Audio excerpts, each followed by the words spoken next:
Welcome to the Better Off Bonus Call of the Week. We're sponsored by Betterment, the largest independent online financial advisor. This is where I get to answer your questions, whatever they could be, anything going on in your financial life. The easiest way to get in touch with us, ask Jill at betteroffpodcast.com. Again, very easy. Just send an email. Ask Jill at betteroffpodcast.com. That is what John from Houston did. John, welcome to the program. What can I do for you, sir? Hi, Jill. I am so excited to talk with you today. All right. So Me too. I have what I think is a good problem. I have some money, extra money that I don't know quite what to do with. I had a rental property that was my bachelor pad before I got together with my husband that we sold 2 weeks ago. Congratulations. Thank you very much. I was tired of being a landlord, so done with that. So we received $75,000 from that sale. I have two options that are kind of obvious with what to do with that money. We, on our primary home right now, we have our primary mortgage, and then we have a secondary mortgage. We split it to avoid a jumbo loan when we bought that house. Okay. My other option is my mother's retiring next May, and her remaining mortgage is about $75,000 as well.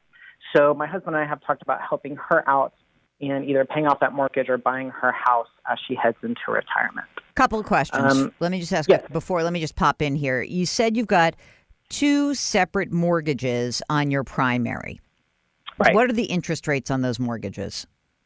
So on the primary loan, it's 3.75. That's good. Yes, I'm happy with that. On the secondary loan, it's 5.24. Yep. Okay, I don't like that one as much. Yep. All right, tell me a little bit more about yourselves. Are you guys both working? We are both working. The caveat to that is my company is in the process of being acquired. Actually, it'll close next week. So there's a question mark on my job. But I don't really have any information either way. I could be here for a year. I could be here for a few months. Okay. So that's a big question mark right now. Emergency reserves to cover you if you do get bumped? Yeah, we have about $100,000 for an emergency fund. That's good. The other thing that we have going on is we have one child, and we're in the process of a surrogacy journey for a second. So we have major expenditures coming up with that over the next year, but we do have about $60,000 set aside to cover those. Okay. Is that enough? Is 60 enough to cover? It's enough. Okay. Yeah. Worst case scenario for that, it'll probably be worst case is $90,000. So we have at least enough to get us most of the way, and they're staged out, not all at once. Okay. So if we get into a situation where we need more money, we can find it. Would you, if you were to lose your job, do you feel comfortable and confident, I don't know what field you're in, that you could get another job fairly quickly?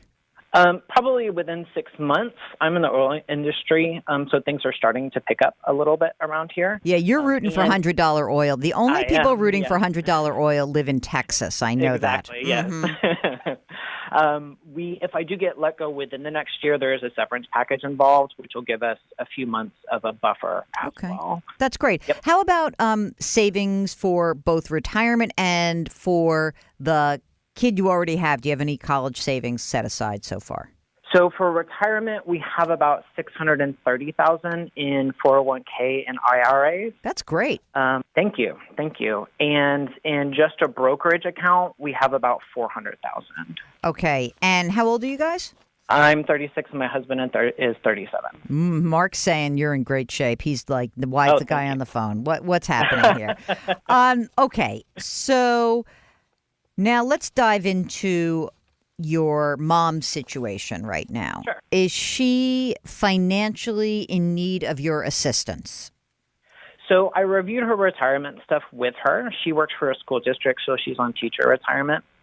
She's going to replace a good portion of her salary, so she will be fine. Okay. So that would just be like, you would be like, I want to be the favorite child because you're going to pay off. You want to basically make that, yeah, you're going to make that like the indelible mark that, of course, your mother probably already favors you, but now she'll favor you even more. Yep. I get it. Okay. Yep. But she's okay, right? She is okay? Yeah. Okay. She'll be fine. Yep. So you got a ton of money that's set aside. Got $1 million basically, right? That's great. I'll tell you what. This is going to be a boring piece of advice, but I think it works. If you consider this, that secondary loan, right? If you said that your hope was that you were going to pay that off just, let's say, over the next 10 years, right? You said, I really want to chip away at that. That would be like a decent goal. I would really be interested in you paying that whole thing off in one fell swoop, because essentially what you are doing by paying that secondary loan off is you are basically earning 2 full percentage points more than you would investing in a 10-year government bond, right? 10-year government bonds, they yield about 3.25. Your rate is 5.25. You essentially have a way to take money and get risk-free return 200 basis points, 2% more than the 10-year Treasury. I don't know many investments that give you a guaranteed better return with no risk. And I think that is kind of fabulous. So it's just weird. The money kind of matches up. But also, I mean, I would not give you this advice if you didn't have that big fat emergency fund. I really wouldn't. I would say keep that money, make sure that, you're going to pay for the surrogacy. But it sounds to me like you've got a good emergency reserve. You got the money set aside to get that second kid. You've done a terrific job saving for retirement. I guess the only other piece of advice I would have is that if you have those proceeds from the rental property, just make sure you don't have a weird tax hit next year. Because sometimes rental properties can ensnare you in a tax situation where you're recapturing depreciation that you took during the life of owning that property. So before you pay the whole thing down, just double check. Do you have a tax preparer that you work with? I need a new one. I fired my one last year. Nice. Yeah. Fire. Okay, so when you're looking at maybe before you pay off that second mortgage, then I would just double check to make sure that you're not going to have some scary tax burden come next spring. But otherwise, I think you're in great shape. And even if, by the way, even if you had to keep $25,000 available for taxes, take the 50 and pay down the 5.25% loan. Yeah. I mean, my biggest concern was with kind of some of the uncertainty in our life was moving liquid money to non-liquid money. Yeah, I mean, I would say that also, except that you got $100,000 that's banked. Right. I mean, if you're feeling weird about it, or if all of a sudden you're like, now, I have a little bit of anxiety, then don't pay it all down at once. See how the next year goes. Right. You're not moving anytime soon. You're staying where you are? No, we've been in this house for 2 years, and we're going to stay unless a major life situation changes. Yes, God forbid. But I think you're in good shape. I really do. If I do in the future decide to buy my mom's house, have you dealt with a situation like that? And I don't know quite how to approach it with either paying off her mortgage or actually buying her house. Those are two different. Why would you do this? I mean, like you've just said to me, she's okay financially. It just would make her life a lot easier if she didn't have the mortgage payment. I mean, you can do an agreement with your siblings where you say, I am going to pay off mom's mortgage for her just to make her life easier. And therefore, I want to get a bigger piece of this house when it's sold. But I wouldn't do anything without actually talking to them about it and maybe making it part of a larger conversation about estate planning for mom. If she is inclined to want to do something slightly different, that's great.